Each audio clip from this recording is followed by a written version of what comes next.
يقول لك المرأة بشارة بالخير.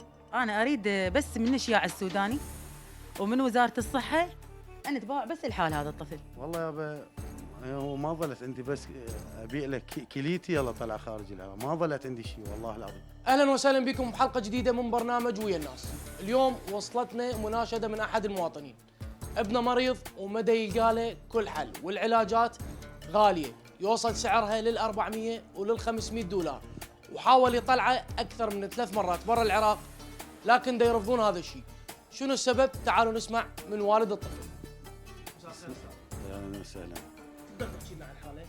والله هو حالته تكله، والمثانه مالته مشلوله، ودا يصير عنده تكرم استرجاع للكلى. فحاولنا عده محاولات، رحت كومه دكاتره، قدمت على خارج العراق ما فاد. قالوا لي دكتور عندنا بمدينه الطب يقدر يحقن له الحاله. ايش كم مره تقدمت على طلعه برا العراق؟ 3 مرات. 3 مرات. ثلاثه رفضوهن، وشنو السبب؟ والله يابا ما ادري شنو السبب، ما ادري، لان لما طبيت مدير اللجنه كان قاعد بالنص لما كمل الاجراءات اول بدايه. فاول ما شاف وبدي اشرح له بالحاله قال انا اريد دكتور بيده سكين يفتح بطنه. يجي قال لك ما فكر ولا لحظه انه هذا ابنك والحكايه هاي راح تجرح مثل ما نقول. اي لهذا السبب قلت له شنو هو دكتور، هو شنو رقيه. بالبدايه رحت الدكتور بشارع فلسطين، اما اريد اذكر اسمه. المهم هو المفروض يقول اني مو اختصاصي اطفال، يقول انا اختصاصي كبار. فلما ظليت اراجع يمه قام يعطيني علاجات. هاي بالبدايه يعطيني علاجات يوم على يوم الطفل للأسوأ للأسوأ للأسوأ. والله العظيم تموز اغطيه ب3 بطانيات، والله العظيم يرجف من كثرة الالتهابات اللي صارت عنده، وهو يدري بيه كل زين. هو تكله والمثانة مالته مشلولة والحالب ماله متضخم زين. احنا اهم شيء عندنا، اهم فقرة نسوي موضوع المثانة. هنا اي موضوع اي شغلة للمثانة ما تصير له. يعني هسه هو فوق ما مريض وديته لهذا الدكتور، انطاه علاجات، ساءت حالته بالزايد مثل ما نقول. ما حاولت تقاضي الدكتور؟ ما حاولت تروح تقول له انه ليش هيك؟ لا شنو لا اللي وقفه؟ والله يابا التهي بيه مو يوم على يوم للأسوأ. اقوم انا حير اقاضي، حير اريد بس مثل ما يقول بس اريد ابني يعيش يومه.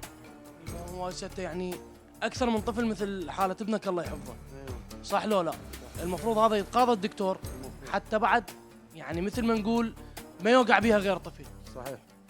بس قلت لك انا التهيت بيه، يعني التهيت، يعني ما خلني ارتاح بقى الشعرايه والله العظيم. يعني تجيني ايام بيوم واحد اراجع بيه 3 دكاتره. ان هذني اسعار الاشعه مثل ما نقول غاليات، صح لو لا؟ ايش قد تكلفك اسعار؟ والله النوويه الملونه بالله يمهم، بس النوويه ب 200 دولار، والثانيه الالكترونيه كلفتني تقريبا بال 300 دولار. 300 دولار. ايه. على هاي الحاله الطفل صار له ايش قد يعني؟ مريض. والله هو من عمره 4 سنوات، هسه صار عمره 9 سنوات. صار له 5 سنين. ايه. بهاي ال5 سنين يعني صرفت عليه مثل ما نقول فلوس كلش هواي، لحد الان ما لقيت اي علاج؟ ابد اي علاج ما لقيت له، وكوم عمليات سويت له. وديته لاربيل، وديته لسليمانيه يم دكتور قوران، غير لي مسار الادرار، شال المصران الاعور خلاه بالصوره على مود نحافظ على الكلى. هاي ما عدا الدبنومي اللي شده له، هذا الدائمي المفروض سنه ويتبدل. انا من شهر التاسع لحد هسه مبدل له 4 دبنومي دائمي، الواحد ب 600 كم شو عليه سعر زين. هو مو دائمي وسنه المده مالته، ليش دا تبدله اي سنه؟ وكثرة الغسل اللي صارت عنده تعبت الأوردة مالته. كثرة الغسل مو كبير طفل، كثرة الغسل أنا اتهمته من الدكتور، يقول لي الأوردة مالته تصير شلون يعني الصابونية بمعناه، يقول فما يجي الدبنومي صحيح. كثرة الغسل تتعب الأوردة مالته. حتى زرعنا له هنا، زرعنا له فوق ذهم، كفيلك الله غسله ثانيه نشيله نذبه. وهذا سعره ب 600,000 الواحد. اي والله العظيم. زين التصارف لحد الان 4 عليه، ولحد الان ما صايره اي شاره لهذا الموضوع. ما هسه من شهر التاسع لحد هسه. ما حاولت تطلع مثلا محافظات برا بغداد، ما نقول برا العراق؟ والله وديت الاربيل، ظليت على موضوع الصوندة بوقتها. وراها رجعت لبغداد، كثرة الصوندة قامت تكرم يعني تسوي التهابات. هو عنده استرجاع للكلى، الصوندة تسوي التهابات، قام التهابات وين توصل؟ للكلى. فسحبنا الصوندة. والله انا ناشد وزير الصحه ووزير الشياع السوداني، انا هذا من عمره يوم لحد الان اني مدينه الطب، مزروعه مدينه الطب، من عمره 5 ايام ودوني مستشفى بغداد، سويت له فتحه مال تكرم مال مقعد دكتوره كوثر.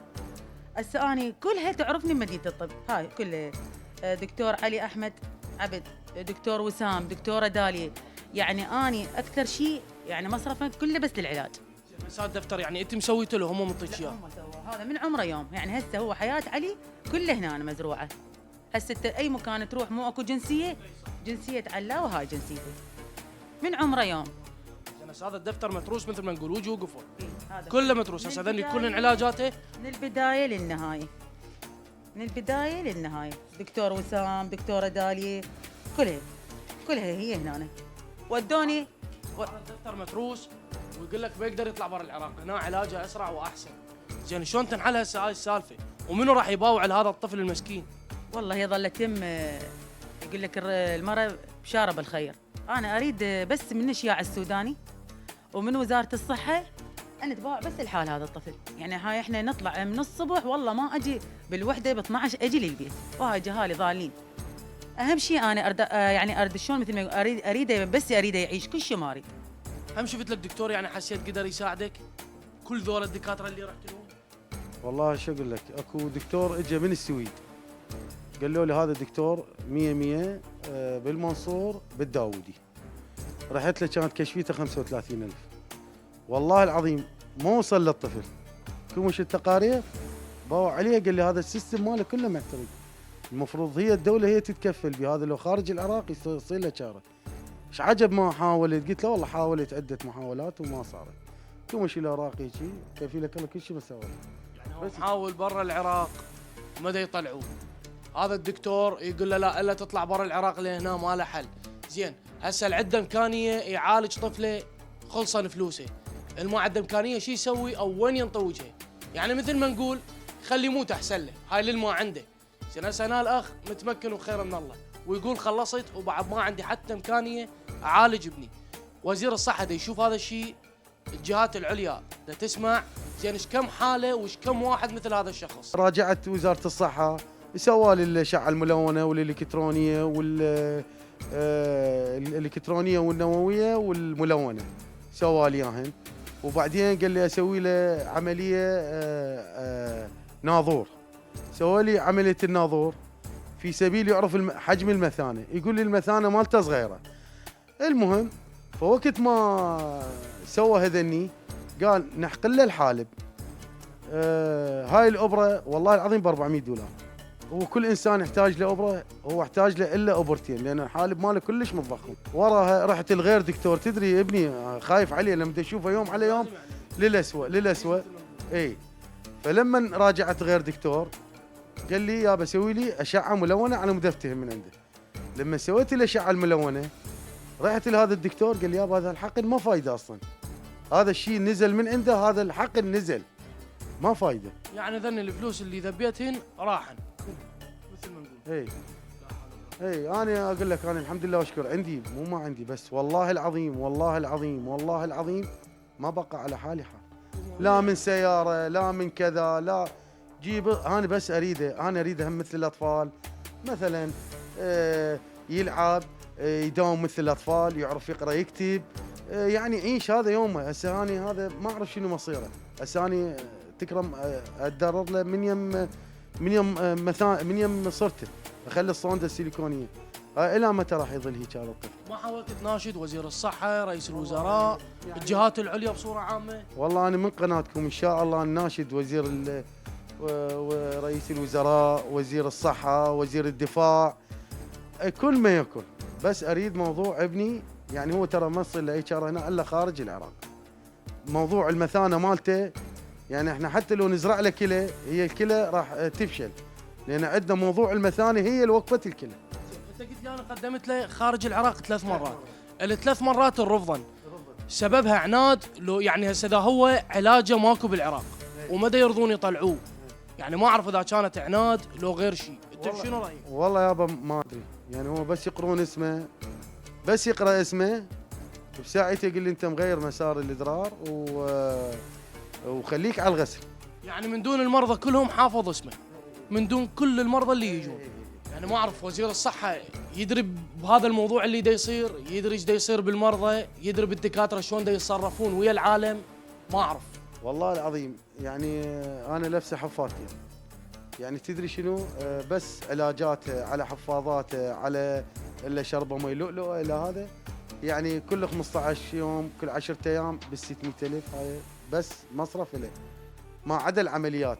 انت تدري العمليه مال تغيير المسار انا كلفتني هناك بالسليمانيه 8 ملايين وكسور، بس خيط العمليه الداخلي قالوا 10 ايام تجيبوا لي اشيل خيط العمليه 700 وكسور. هاي ما عدا روحتك جيتك خطورتك غيرها. ما حاولت تطلع برا العراق على حسابك الخاص؟ والله يابا هو ما ظلت عندي، بس ابيع لك كليتي يلا طلع خارج العراق، ما ظلت عندي شيء والله العظيم. الناشد رئيس الوزراء هو ابونا زين، الناشد وزير الصحة، الناشد وزير الدفاع، الناشد الناس الخيرة زين، هو نسفره خارج العراق ماكو غيرها، يعني ما تصير له HR. والله اناشد وزير رئيس الوزراء محمد شياع السوداني، هذا ابن علاوي، اريدها من عنده واريدها من وزير الصحة. هذا علاوي لا كمل دراسة، لا حاله حال الاطفال زين، وما اعرف شنو مصيره راح يكون. فاناشد رئيس الوزراء، هذا ابن علاوي مو ابني، ابنه. انت ما تتمنى تشوفه يلعب بالشارع ويا الاطفال ومسجل بالمدرسه؟ اتمنى يكمل دراسه، اتمنى بس ما باليد حيله، لا من مدارس لا كذا، هاي ملتهين بيه. احنا بالاسبوع 3 مرات نغسل له كلى. ايش قد تدفع بالاسبوع على غسل الكلى؟ غسل الكلى على مدى الطب، بس علاجات علي، حفاظاته علي. يعني قلت لك كل 10 ايام 15 يوم بال 600 فوق ال 600. هسه مو مواطن عراقي، مو المفروض حاله حال اي مواطن باي دوله علاجه يكون ببلاش وعلى حساب الدوله على نفقه الدوله؟ هم رحت المستشفى الدكتور وقال لك تعال حول لي للعياده؟ ايوه كومه كلها عادي كلها. اي لما تروح تراجع يمه بالمستشفى اصلا ما يدير لك بال، واني بنفس الوقت اقول الله يساعده، لانه كومه عنده مثلا مراجعين كذا كذا بالمستشفى، بس لما تراجع على العياده طبعا تختلف الحكي. يعني يصير السعر في اثنين مثل ما إيه يعني هو ليش ما يحاول يعالج المريض بالمستشفى؟ ليش دا يوديه للعياده اصلا؟ يعني شنو الفرق بين هاي وهاي؟ والله هي غير، هي صارت تجاره، هي تجاره. هسه نشوف احنا بعض الاطباء او مو بعضهم، نقدر نقول 70% منهم دا يتاجرون بالمريض، دا يستفادون فلوس، يعني ماخذين الشهاده حتى يستفادون فلوس مو حتى يعالجون الناس. هاي المشكله شلون راح تنحل بالعراق؟ وش وقت راح تنحل؟ ولهنا خلصت حلقتنا وياكم من برنامج ويا الناس، ويا رب يوصل صوت والد الطفل علي الى السيد رئيس الوزراء ومعالي وزير الصحه. انتظرونا بحلقه ثانيه وبمكان ثاني، واكيد حق الرد مكفول لكل شخص تاذت او تاثرت مصالحه. كان وياكم محمد البدري من الخضراء.